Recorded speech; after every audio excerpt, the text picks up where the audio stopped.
Ekiwandiiko kino ekikwata ku Kabaka kyafulumiziddwa jjo Omulangira Kikulwe Alex, ssentebe w'abalangira abakulu ab'Emituba, ng'awakanya ekiwandiiko ekyafulumizibwa Katikkiro nga 18 Ssebaaseka 2024.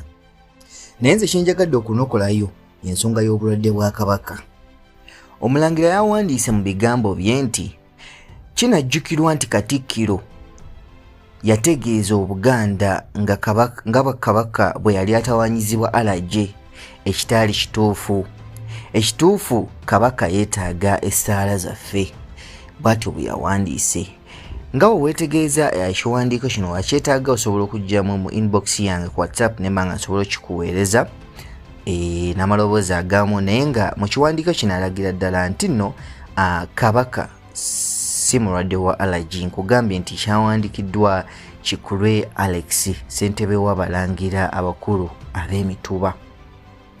Era mu kiwandiiko kino mulimu ensonga nnyingi nnyo ze yazze nga alambika nga ku baani abalina otuukibwako ku nsonga z'Obwakabaka, nti no Kabaka aba omulwadde ani alina okuba nga aleeta ensonga ezo n'ebirala bingi. So ekiwandiiko kino obanga oli Muganda okyetaaga.